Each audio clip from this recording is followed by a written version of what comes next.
revelation.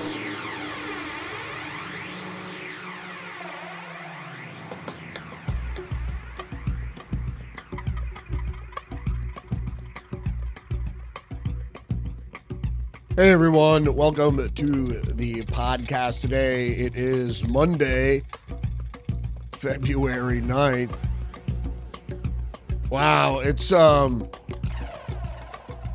the Monday after the Super Bowl, after Super Bowl Sunday. I'm sure a lot of folks out there enjoyed the American holiday. I watch a little bit of the Super Bowl, a little bit of the halftime show. Was not very impressed by much of it at all. And it seems to have created a little void in the news cycle. We have a bit of a small, short, and truncated news day. Very slow. So what I'm going to get into is the corporate pandering around the Super Bowl and the narratives that are written by corporate media, corporate sponsorship of this coveted marketing spectacle. I'm going to talk a little bit also about the TPUSA thing that rivaled the NFL halftime show. So, excuse me, I'm a little bit out of it today. Didn't really get enough sleep last night. So before we do much else, let's read the headlines.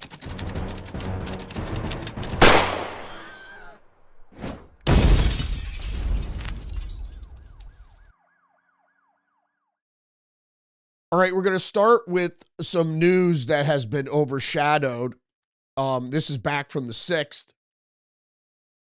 Shocking $8.6 billion new fraud uncovered in California, including shady address that housed more than a dozen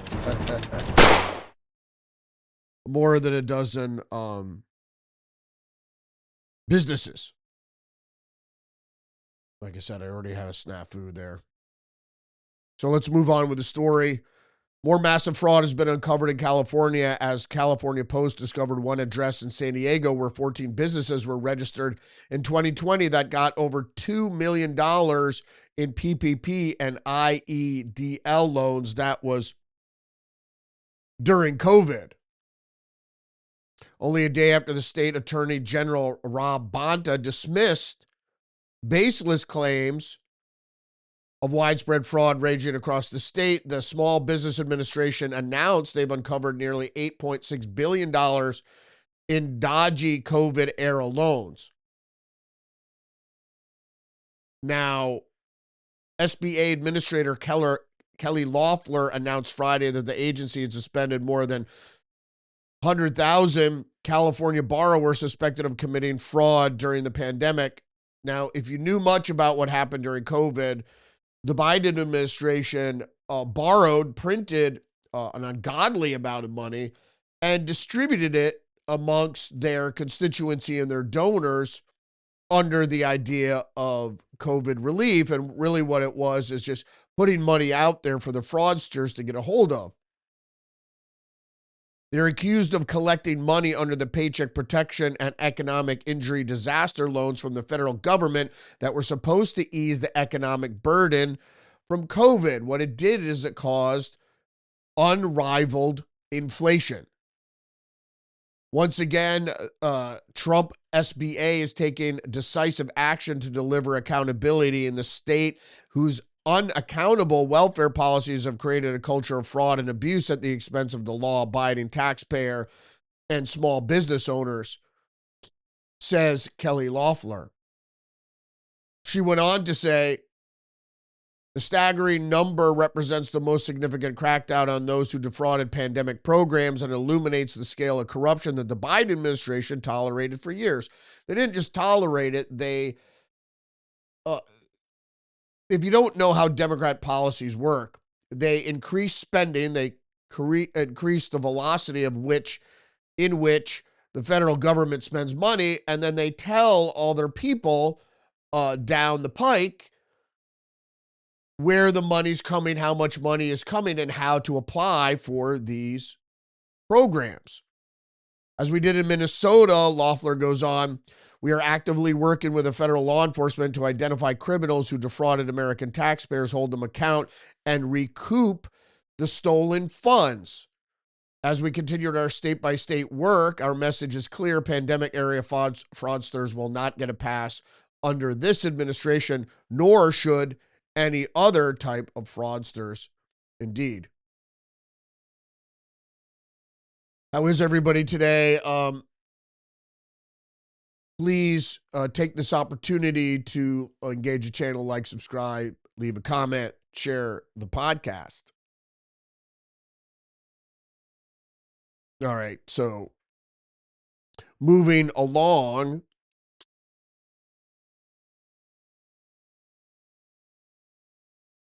Finishing up this story, Loeffler wrote that the action follows alarming findings.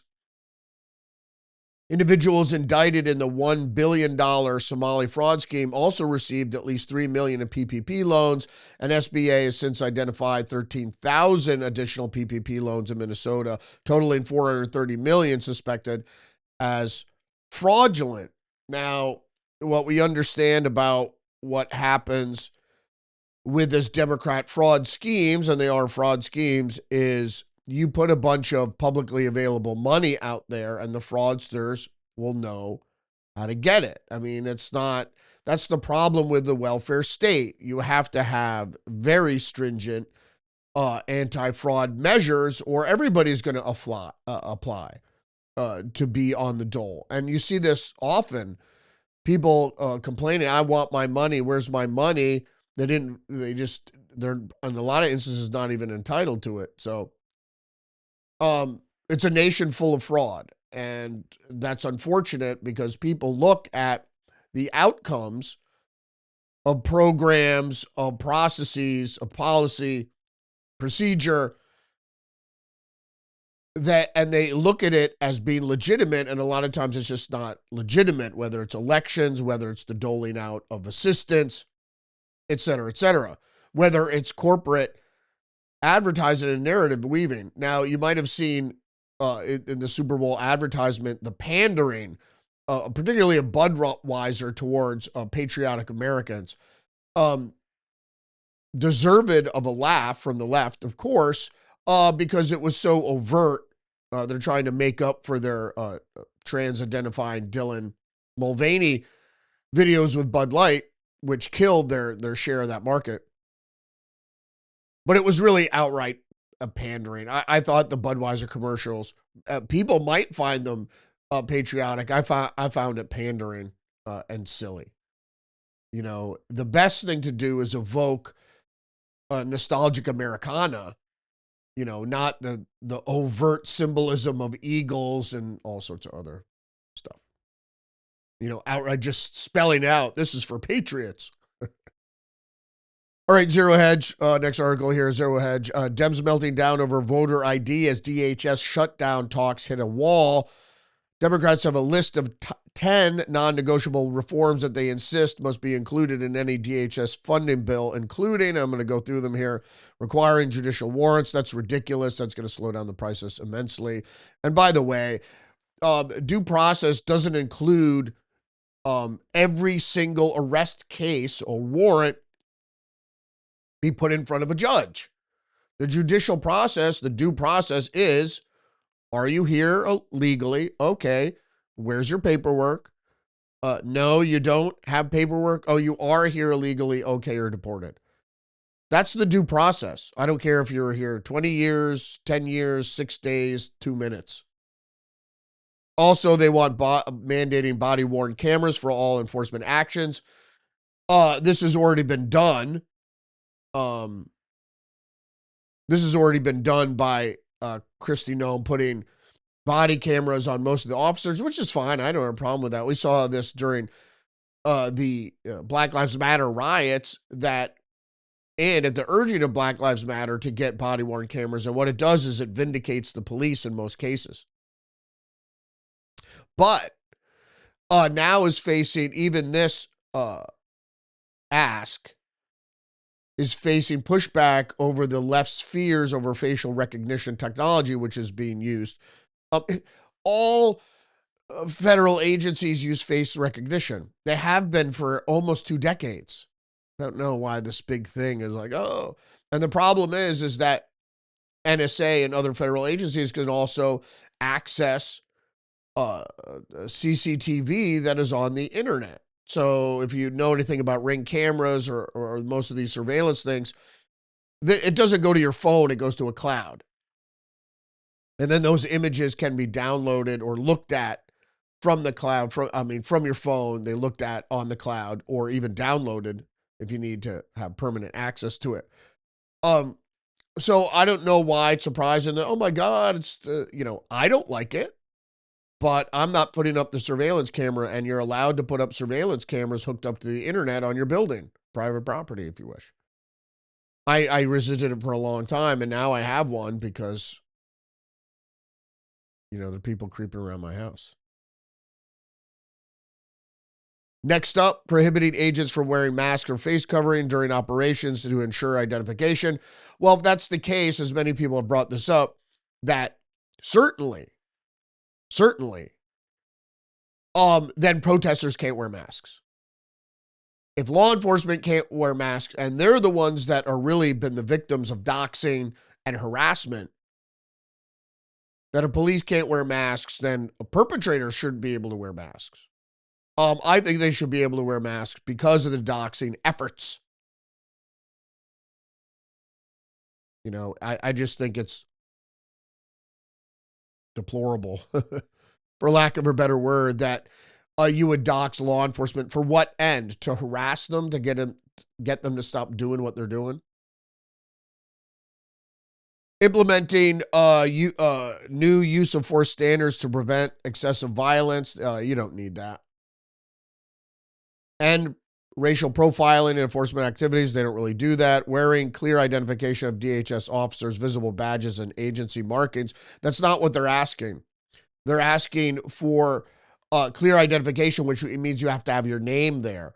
So with all the doxing, of course you don't want to do that. You're putting the agents' lives at risk.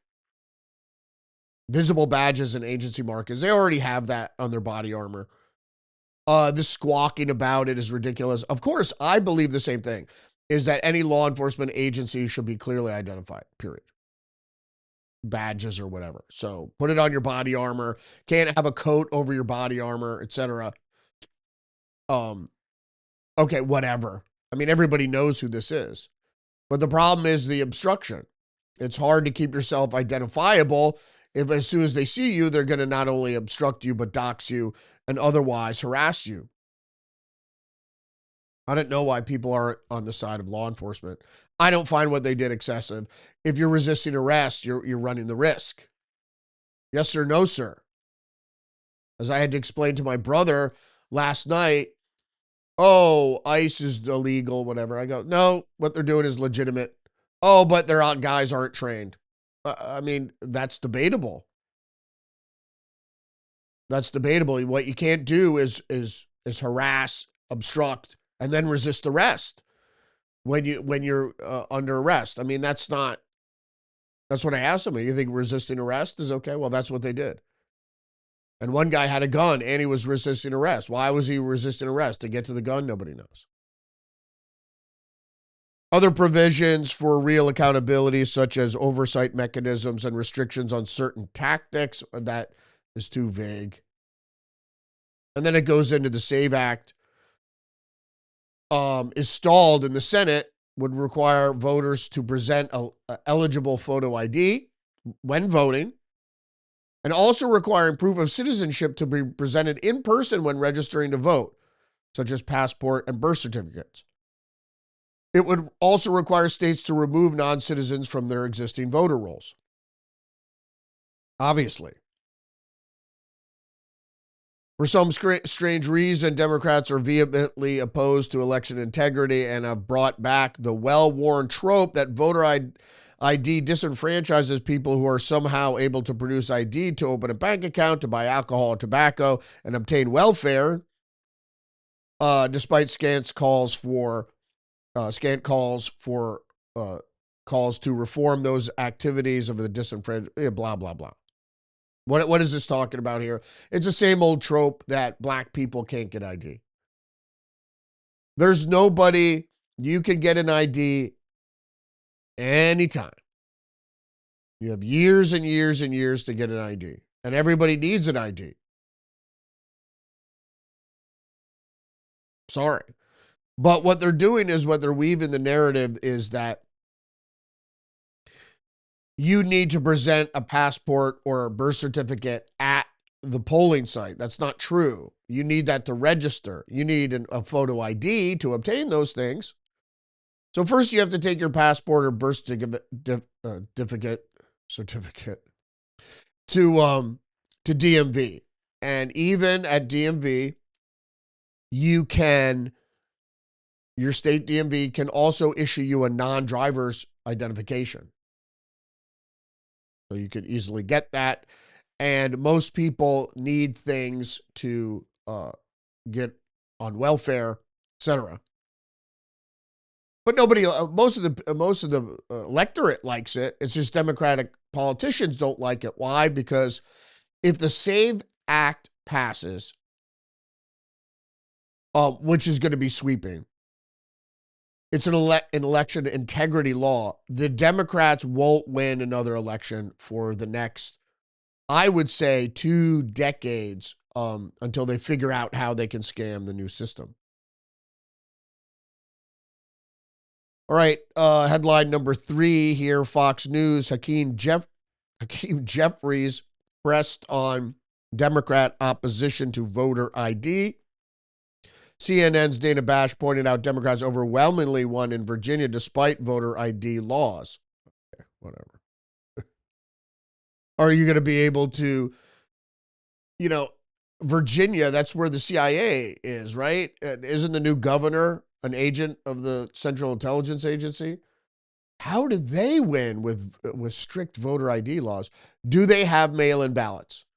Case closed. Try to win without mail-in ballots. The question is, what Republicans are trying to do is to engage in clear and blatant voter suppression. It's neither clear nor blatant. They know that if there's a free and fair election in November, they're going to lose. You mean the Democrats?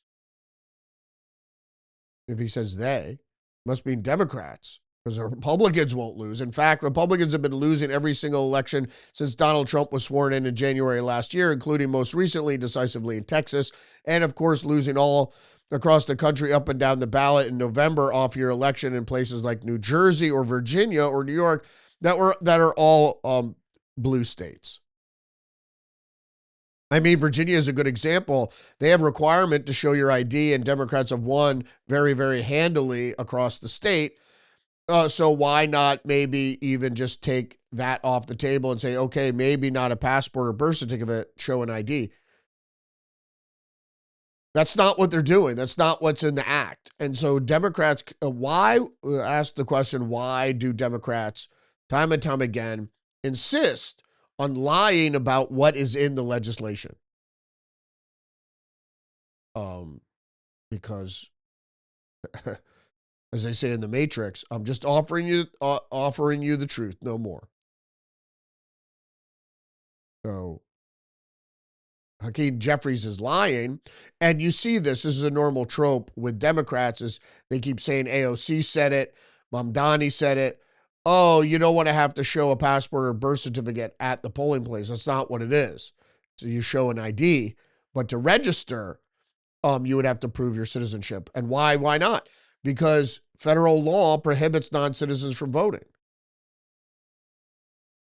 Thought you liked the Constitution. It's all smoke and mirrors crap. More on Hakeem Jeffries. Claims Trump is trying to steal elections with voter ID. That's right. Election integrity is going to actually make things more fraudulent. What Donald Trump wants is to try to nationalize the election. That's not what he's trying to do. Translation, steal it, and we're not going to let that happen. He's not nationalizing the election, and I went round and round with people yesterday about this. That's not nationalizing the election. States will still run their polling, right? Their elections, of course, but the federal government is ensuring voter integrity, election integrity, by most particularly cleaning up the voter rolls. But also, there was a nationwide inculcation, introduction into mail-in ballot, right? The whole nation did it. Every state, mail-in ballot during COVID. And only after the pandemic was over that Republican states withdrew most of those laws because it invites fraud. So certainly the SAVE Act, which it does, is gets rid of mail-in balloting. You could certainly request, it eases the requirements to some degree to get an absentee ballot, but there's no mailing ballots to every registered voter. In any case, Jeffries made the remarks during an appearance on CNN's State of the Union with Dana Bash. We know that states are the ones who are empowered to conduct elections, and every state should be allowed to decide the best way to proceed to ensure that it's a free and fair election. They keep saying free and fair. Of course, it's free. It doesn't cost anything to vote.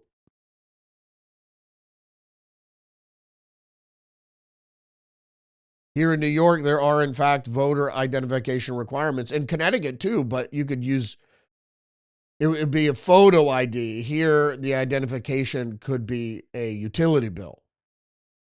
The question is, what Republicans are trying to do is engage in clear and blatant voter suppression. No, no, no.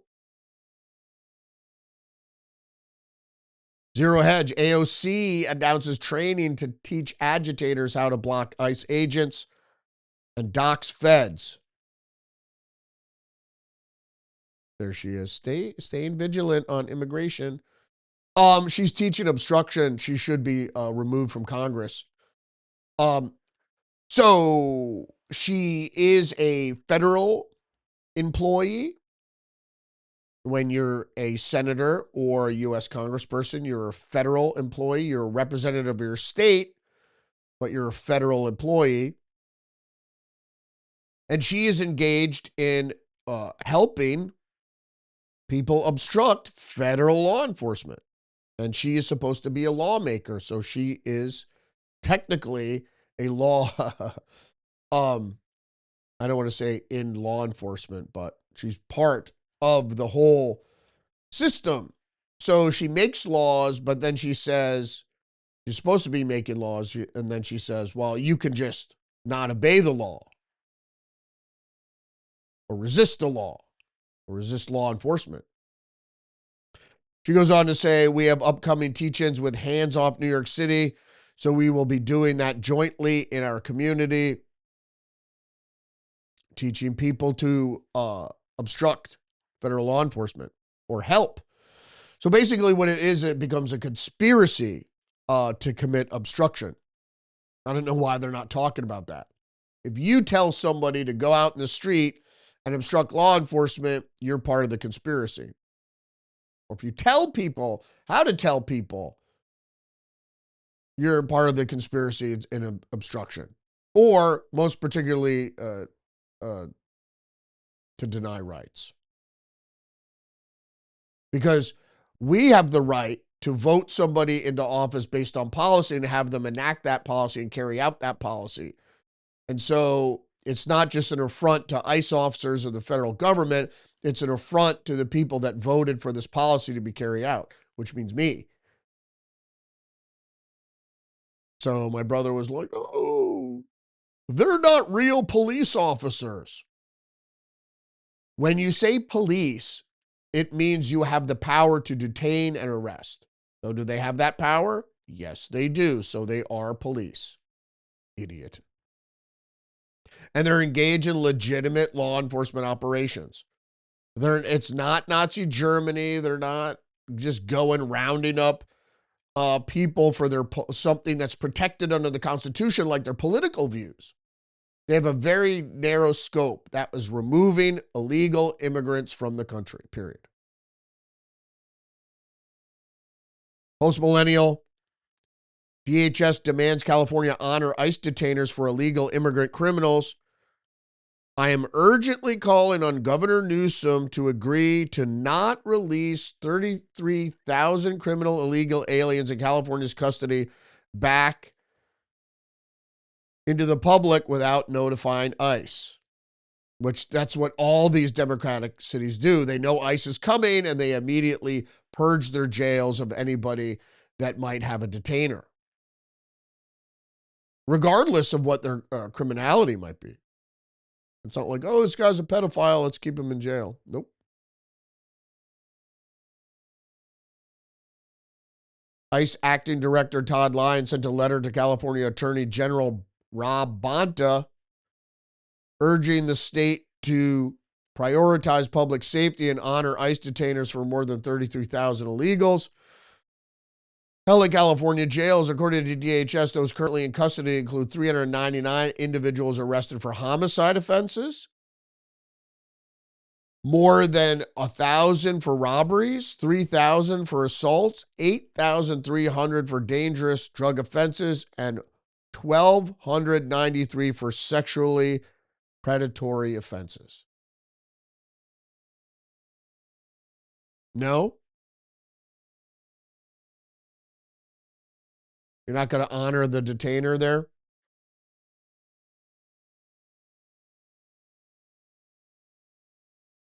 All right, moving on.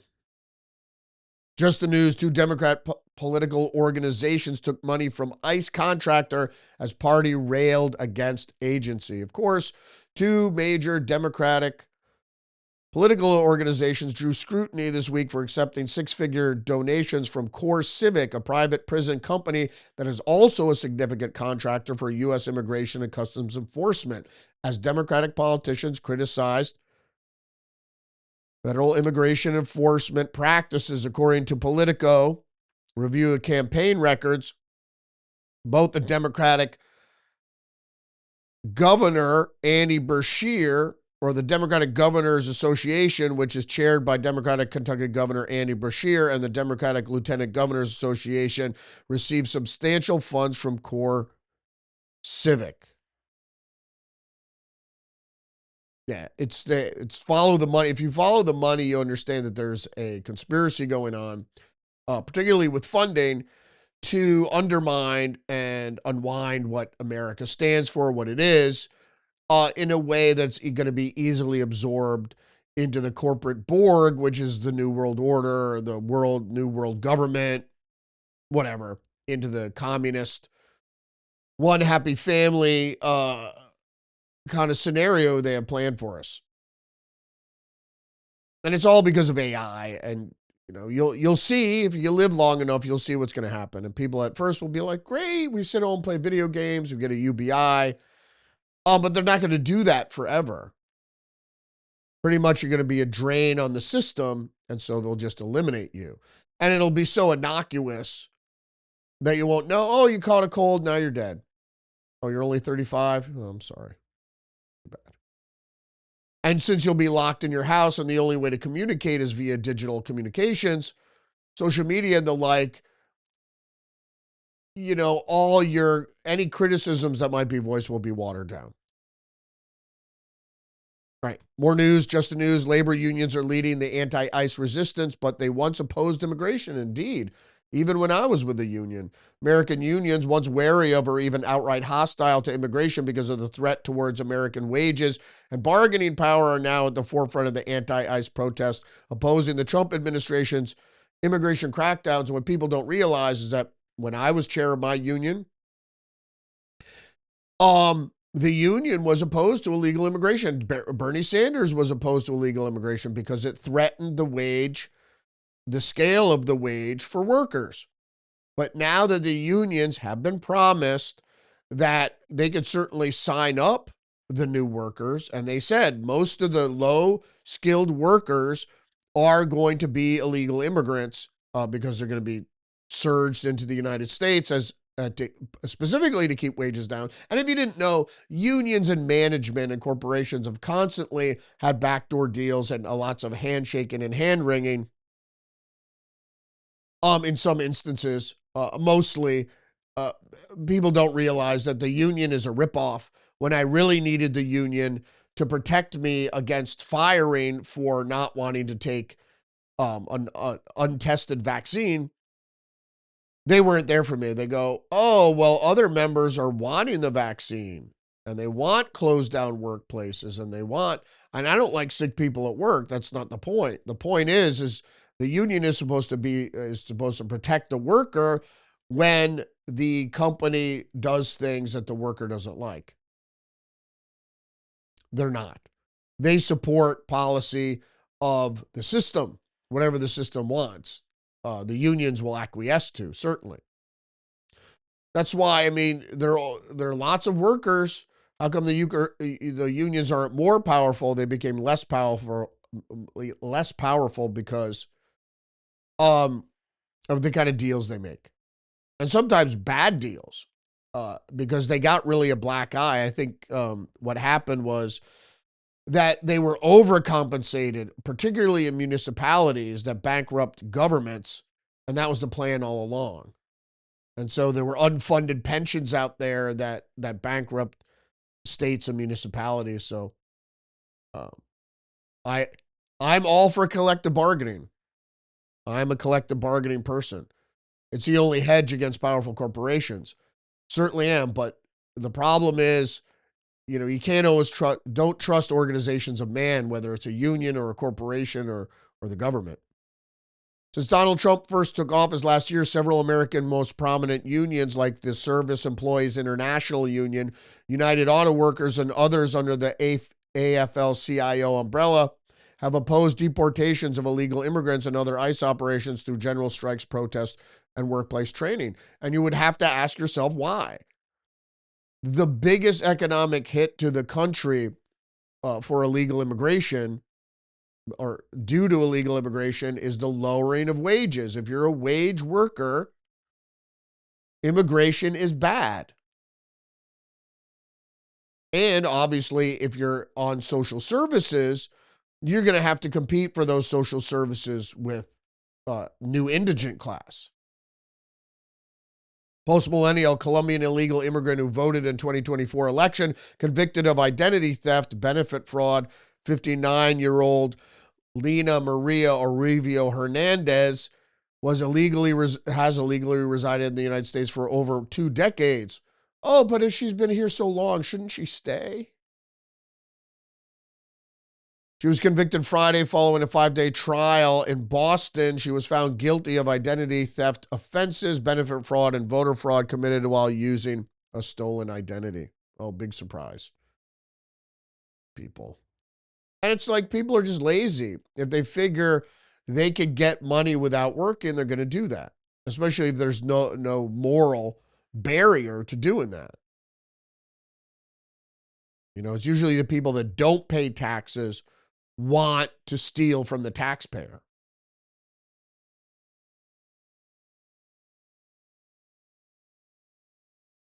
What is this? Oh, this is something else here. Hold on.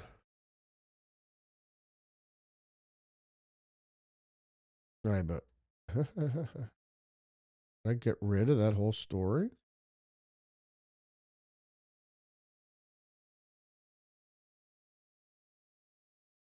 Where is that story? I think I got rid of that whole story. That's all right. It's not important. It was a Super Bowl ad thing.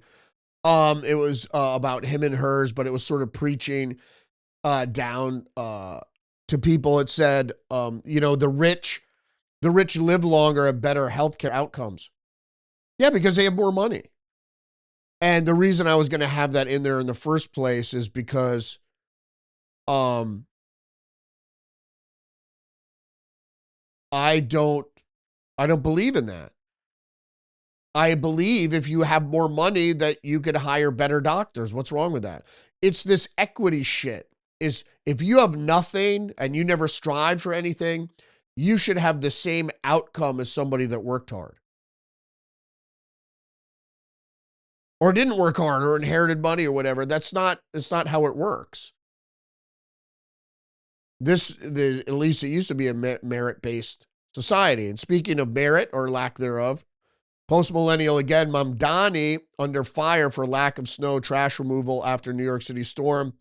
As of Tuesday, about 1,800 people were signed up for the city's emergency snow shoveler program this winter, which is a bunch of shit. Which is like, well, you pay taxes to get shoveled out or plowed out or whatever by the city. And now you have to organize community shovel outs to help your neighbors shovel out. This is the problem. This is his first test and he failed. If you're running a big municipality, you have to provide services, especially when those services, you're inundated and those services start to lack. People need it.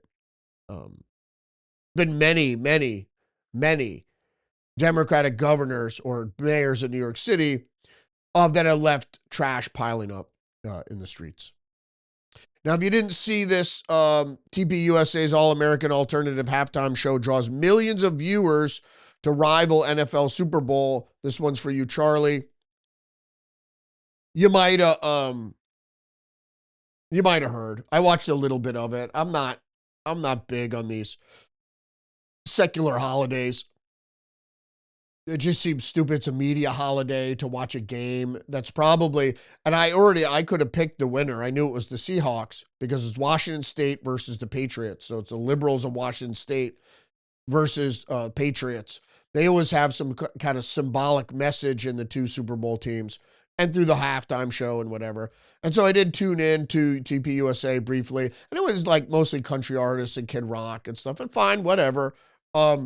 I'm not into much of any of that, so like I said, whatever.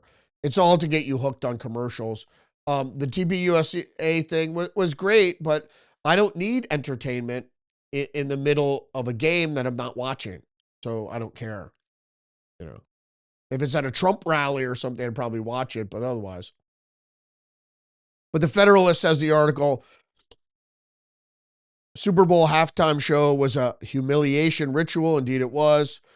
Americans were forced to sit through one of their biggest cultural events of the year in a language that was not theirs, surrounded by symbols of other foreign places. Across the country, Americans are being guilted out of their God-given right to the sovereignty. They're told by activists, celebrities, athletes, Democrats, and propaganda press that borders are illegitimate, that the enforcement of long-standing, duly enacted federal immigration law is racist and xenophobic and anti-American.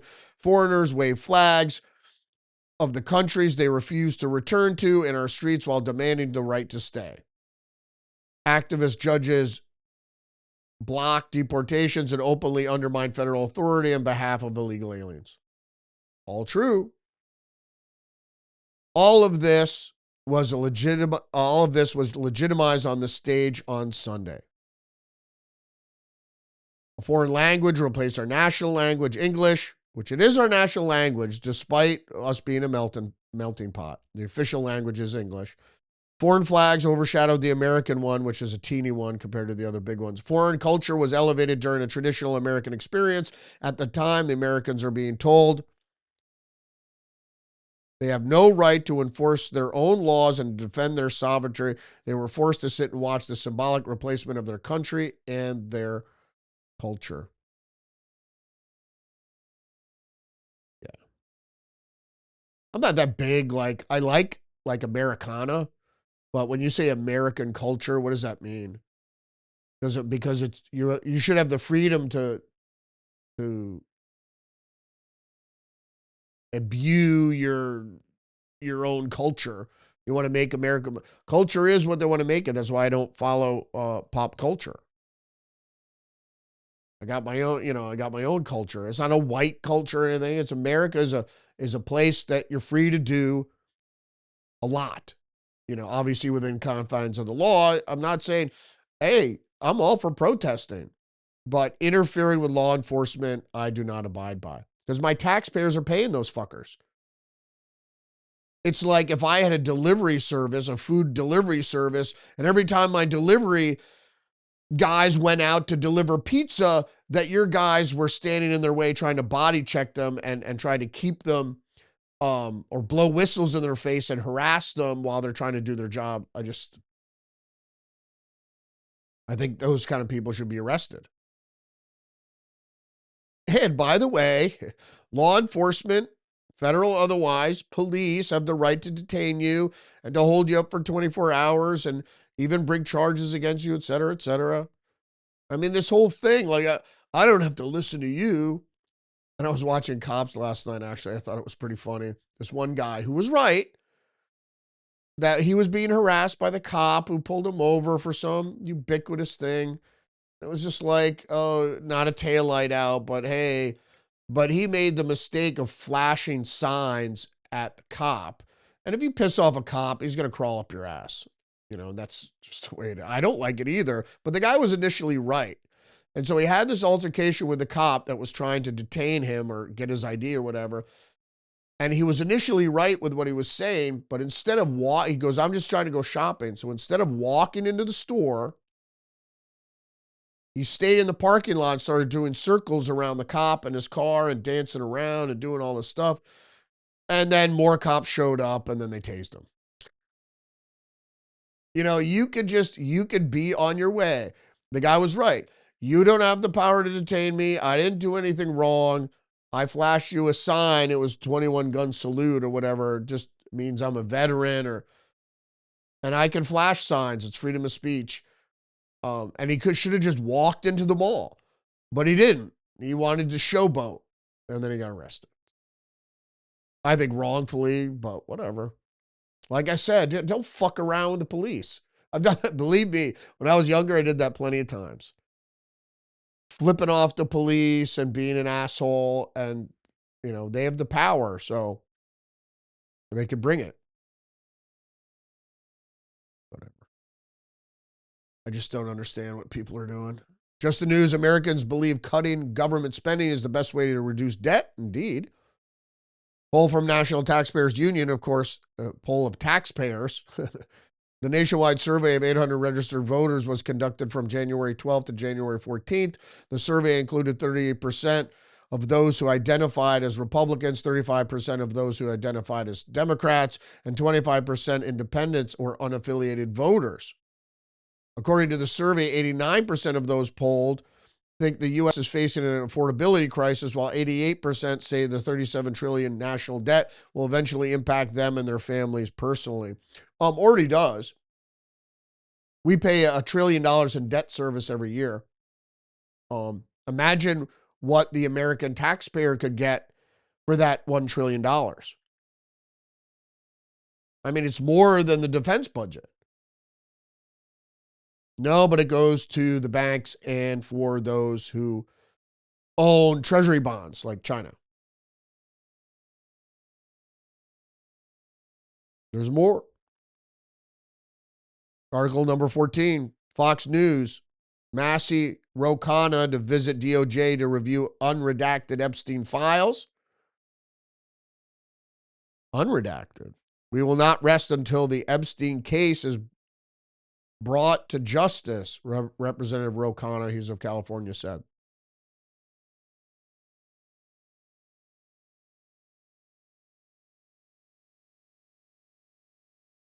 Goody. As I said before, by this time, the files have been sanitized and or seeded with disinformation. And besides, is it going to change? Is it going to change anything? The truth about Jeffrey Epstein? Not according to me. I mean, I know what the guy was up to. And I know that the elite are being protected. So it was elite. He was an elite. What do you call that? What would you call Jeffrey Epstein? An elite appropriator? He appropriates things for the elite. Technology and children for sex. All right, let's move on. Just the news, FBI secretly prepared for disputed election and political violence in 2020. Bombshell J6 memos show. Yeah, I mean, FBI conducted laptop exercise in the summer of 2020 that imagined what sort of violence might ensue in a contested presidential election that year, devising strategies like undercover informants and mass prosecutions for minor crimes that it would later use with the January 6th Capitol riot. Well, you know what that means. That means they knew it was coming. So they were going to conduct widespread election fraud. And law enforcement was prepared for people who witnessed it, to believe that there was that fraud going on, to become unruly. And even before the election, they were ready. And so we shouldn't be surprised at what we saw on January 6th. Right?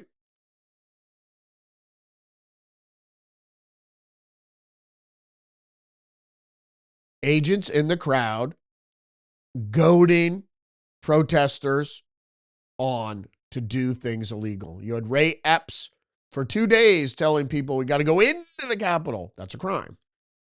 That minor crimes, including trespassing, will be prosecuted. FBI Director Kash Patel turned over the long secret memos to Congress last week, providing fresh evidence that federal law enforcement was acutely concerned for months ahead of time that a potential for violence in the aftermath of the 2020 election. So they knew it. They knew it wasn't an unforeseen consequence of their action. They knew they're going to cheat to keep Donald Trump out of a second term.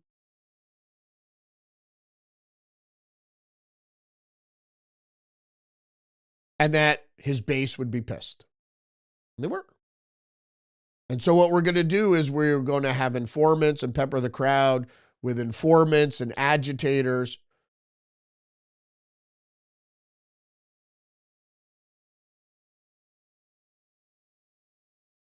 That shit pissed me off. I was screaming that day. I was screaming at the screen, at the television screen. Don't go into the fucking Capitol. You can go on the steps. As soon as they went in, for what? You're going to disrupt. And what they did is they ended up disrupting what we wanted, was a pause on certification to launch an investigation. And we probably would have gotten it. But nope, certified the next day. So all your trespassing didn't do shit. Got all you guys thrown in jail. One American News, Ohio, man charged with threatening to assassinate Vice President Vance, also accused of having child sex abuse material. I start getting a little suspect around this shit. Well, we'll see. A federal grand jury has indicted an Ohio man for threatening to kill Vice President J.D. Vance, but added charges of possessing child pornography. The DOJ announced at a news conference that 33-year-old Shannon Mothry of Toledo, Ohio, was arrested by U.S. Secret Service agents on Friday on the accusation that he threatened to assassinate Vice President J.D. Vance when he visited Northwest Ohio in January.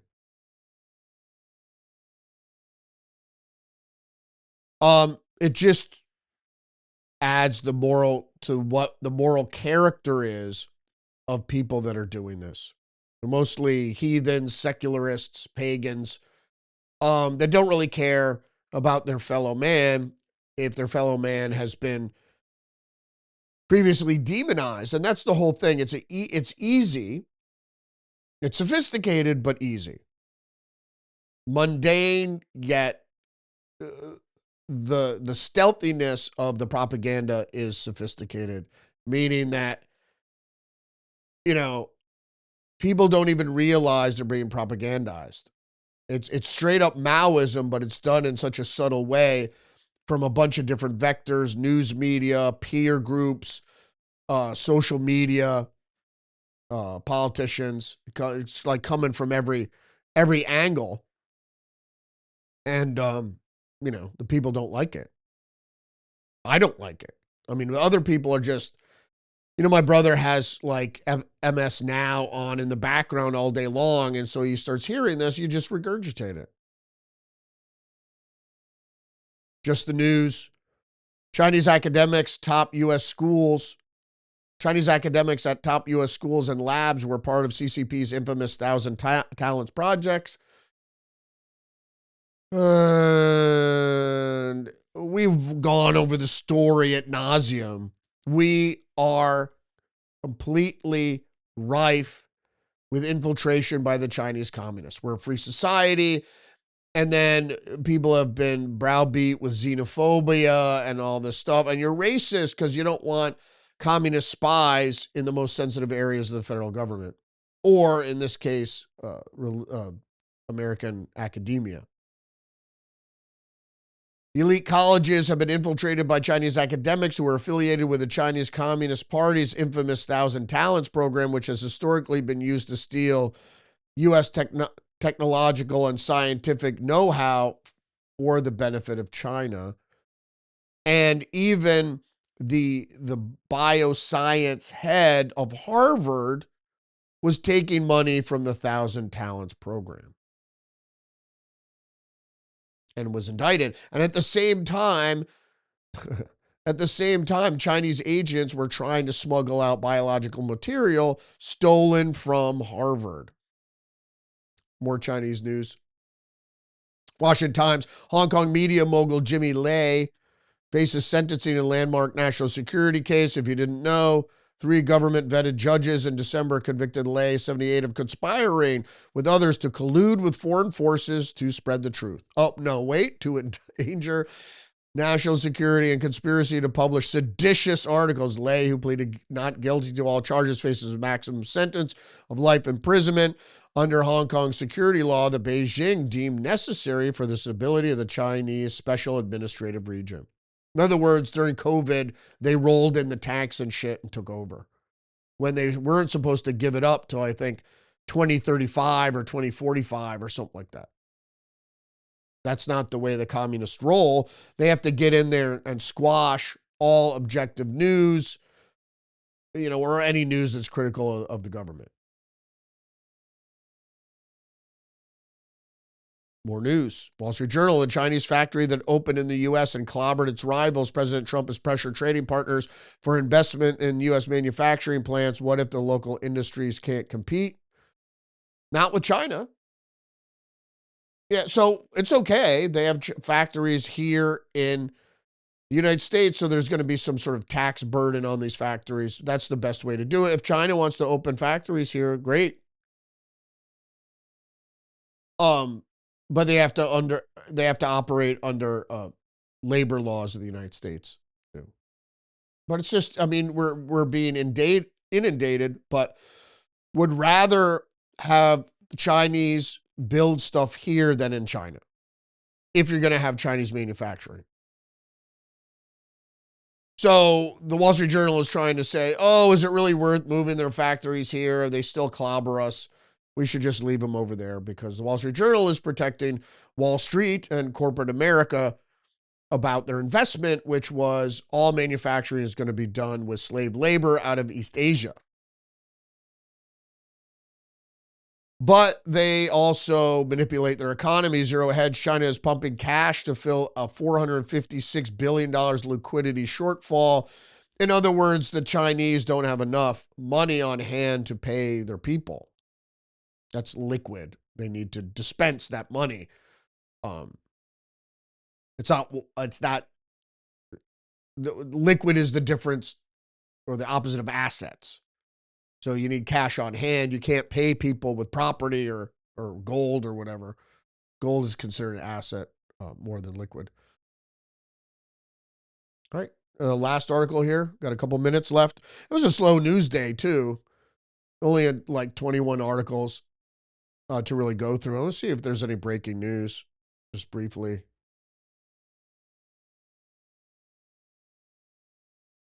No, Epstein. Trump imposed zero tolerance and total pressure on Cuba. I'm okay with that.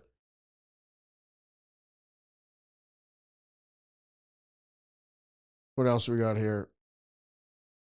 Yeah, people want the economy to be unleashed. And the problem is the Federal Reserve hasn't lowered interest rate enough. What the mortgage rate went up last week. When you lower rates, there's like a month or 1 to 3 month lag where actually rates increase. And I think that's just because the banks, before they need to enact it legally, that they want to hike it as much as possible before they bring it back down. But actually, when you cut rates, things worsen for a month or two, and then they get better. And then more Nancy Guthrie shit. Like I said before about Nancy Guthrie, this is a distraction effort, more than likely done by professionals hired by Democrats. I suspect Hillary Clinton, but it could be anybody. And then Ghislaine Maxwell will be taking the fifth when she's asked to testify in front of the investigation committee. All right, and the last article today is from the New York Times. The new Fabio is Claude. The romance industry, always at the vanguard of technological change, is rapidly adapting to AI. Not everybody is on board. What are they talking about? They are talking about, in this article by Alexandra Alter, last February, the writer Coral Hart, where do people get these names? Launched an experiment. She started using artificial intelligence programs to quickly churn out romance novels. Over the next 8 months, she created 21 different pen names and published dozens of novels. In the process, she discovered the limitations of using chatbots to write about sex and love. So what they're trying to say is, oh, it's not all it's cracked up to be, but it will be. It will be. The point is that AI can write. Now it can write advanced code. And I've been writing a screenplay, and my wife keeps saying, when is you going to finish that screenplay? I'm like, I could just have AI finish it. The thing is that writing now, for the amount of times it takes you to write a book, years sometimes, or a screenplay or whatever, a treatment, AI could run circles around you. If AI develops, and I'm sure it has the power to reread and edit, write roughs, edits, and rinse and repeat, I'm sure they're going to churn out acceptable stuff. I don't believe much in it. Oh, I got one more article here. Hundreds of hooded protesters throw fireworks, clash with police after Winter Olympics opening ceremony in Milan. They're protesting ICE. Would you believe it? Know your enemy. Thousands of hooded and helmeted protesters marching behind a banner, Know Your Enemy, lobbed fireworks at police in Milan for hours during the rowdy demonstrations. The Saturday demonstration was organized by a group called Comitato Insostenibile Olimpiadi, which translates Unsustainable Olympic Committee, which protested the games themselves, and the president of the Italian Trade Agency, otherwise known as ICE.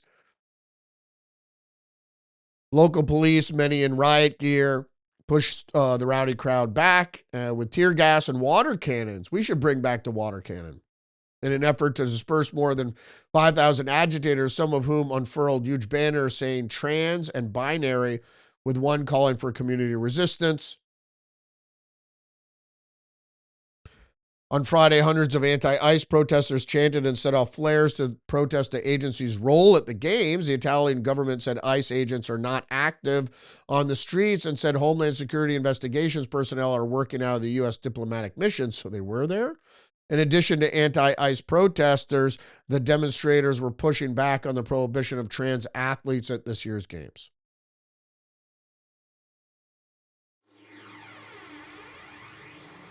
I don't think trans athletes just compete in the Olympics. I mean, you ban steroids And that you're going to let biological males compete? I don't know.